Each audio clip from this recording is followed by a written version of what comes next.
Welcome back everybody to Black Cuan. Pada kesempatan kali ini masih saya ingin berbicara mengenai XRP ya teman-teman.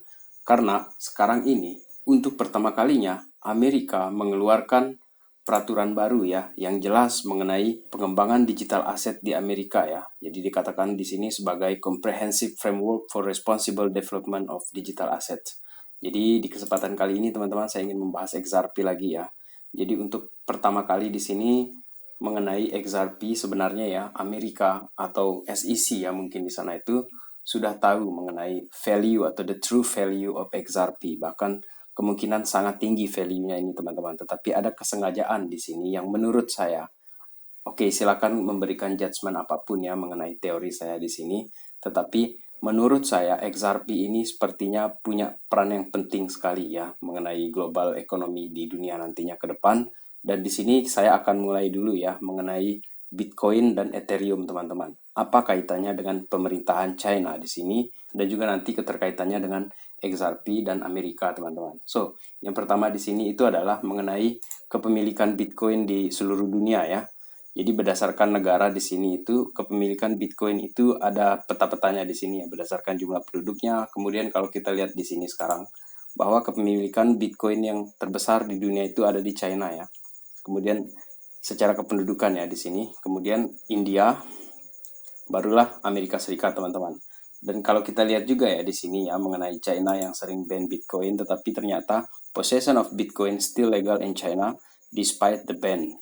Jadi meskipun dilarang ya exchange itu beredar di China atau brokers ataupun bursa exchange ya di China, tetapi kepemilikan Bitcoin itu tidak terlarang karena dianggap sebagai aset virtual di China. Dan ini juga sekaligus memberikan kita pemahaman ya bahwa ternyata China kemungkinan besar sengaja memban semua exchange di sana supaya negara itu memiliki porsi Bitcoinnya teman-teman. Kemudian yang kedua ada Ethereum di sini teman-teman. Apa yang terjadi kepada proof of stakes-nya Ethereum ternyata justru meningkatkan entusiasme dari orang-orang Cina. Jadi selama ini kita tahu bahwa Cina itu kan anti kripto. Tetapi ternyata porsi Bitcoin dan Ethereum itu, menurut beberapa analis dikatakan bahwa Cina ini memegang dua aset ini teman-teman. Sehingga Amerika sepertinya ya tidak mau kalah dengan Cina.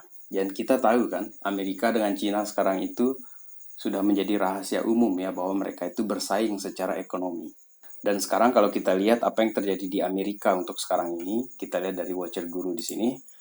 Just in, White House says US BDC has the potential to offer significant benefits. Nah, disinilah saya mengatakan bahwa CBDC yang akan dikeluarkan oleh Amerika di sini nanti itu akan ada erat kaitannya dengan XRP, teman-teman. Dan kemungkinan kita akan pergi ke history ya, ke beberapa tahun belakangan untuk melihat track record XRP dan kaitannya dengan Cina. Sehingga itulah saya mengambil semacam spekulasi ya. Jadi ini murni sebuah spekulasi ataupun teori yang saya dapatkan untuk kita sharing ya, kita diskusikan di sini teman-teman. Silakan juga kalau misalnya mau bikin judgement bahwa oh ini salah, itu tidak ada masalah. Silakan kalian tulis di kolom komentar saja langsung ya teman-teman ya. Dan masih berkaitan dengan CBDC di sini ya. Untuk pertama kalinya di sini Amerika ini mengeluarkan aturan yang benar-benar komprehensif ya untuk melihat perkembangan dari aset-aset digital seperti kripto ini teman-teman. Jadi ini justru terjadi di tengah panasnya persidangan SEC melawan Ripple itu. Bahkan ini sudah berjalan hampir 2 tahun ini teman-teman. Dan kalau kita melihat juga ya seperti yang dikatakan oleh Bloomberg di sini, kalau kita bilang bahwa kripto itu akan mengancam, justru kripto dan dolar itu sebenarnya partners. Jadi mereka itu bukan rival teman-teman. Jadi disrupsi yang terjadi gara-gara COVID, kemudian peperangan di Rusia dan Ukraina, justru memperlihatkan kekuatan yang ada di Barat ini dan kelemahan yang ada di Cina. Sementara kita tahu, Cina sendiri sudah lebih dulu dia mengoleksi Bitcoin maupun Ethereum. Jadi kedua aset itu sudah di front run oleh Cina sehingga Amerika itu tidak punya pilihan lain sepertinya sekarang ini. Karena kalau Amerika ingin mengambil alih Ripple secara langsung itu tidak bisa karena Ripple itu yang digunakan oleh semua orang di penjuru dunia. Dan mengenai White House tadi ya teman-teman ya, di sini White House release crypto framework for Bitcoin, XRP, stablecoin, and CBDCs. Jadi di sini secara eksplisit ya ada dinyatakan untuk Bitcoin dan XRP teman-teman. So, si Presiden Biden ini sudah mengeluarkan aturan tersebut ya untuk memberi dampak yang positif untuk XRP dan stablecoin serta CBDC. Nah, di CBDC inilah barangkali nanti itu akan kelihatan perannya dari XRP. Kemudian White House ini berpendapat ya bahwa digital asset itu memperlihatkan atau menunjukkan opportunity yang sangat besar untuk keuangan Amerika Serikat nanti itu teman-teman. Jadi dalam hal ini sebenarnya Amerika itu secara eksplisit ingin menampilkan bahwa dia sebenarnya mendukung kripto. Terutama di sini kecurigaan saya terhadap XRP teman-teman. Dan kalau kita lihat apa yang terjadi barusan ini terhadap XRP ya dalam beberapa hari ini, ketika aset-aset koin lainnya jatuh ya, XRP ini sepertinya ada sesuatu yang disembunyikan. Karena ketika BTC drop, ETH drop, XRP ini diambil oleh Paus ya sebesar 500 juta dollars kemarin itu teman-teman. Do they know something we don't? Apakah mereka tahu sesuatu yang kita tidak tahu? Dan menurut saya mereka ini tahu bahwa nilai XRP ini bisa sangat tinggi teman-teman. Sehingga mereka tidak takut-takut untuk membeli XRP 500 juta dolar tanpa ragu-ragu justru ketika aset lainnya sedang ngeteng semuanya teman-teman. Dan kalau kita lihat ya menurut teori saya di sini ya, Amerika tadi sudah saya katakan ya kepada kalian teman-teman bahwa Amerika tidak bisa langsung saja mengambil alih XRP karena ada XRP ledgers-nya. Jadi tidak ada celah sebenarnya bagi Amerika untuk mengontrol XRP. Tidak seperti yang terjadi di CBDC nantinya ataupun di mata uang fiat ya yang kita gunakan sekarang ini betul-betul dalam kontrolnya Amerika. Dan kalau kita lihat ini di tahun 2019 ya, dan seperti saya bilang tadi bahwa kita akan ada tour ya atau travel ke masa lalu ya, ke beberapa tahun yang lalu di sini Ripple expand into Washington DC. Jadi disinilah pertama kali mulai dia diperkenalkan sebenarnya XRP ini ketika dia ekspansinya ke Washington DC teman-teman, ke pusat kotanya Amerika.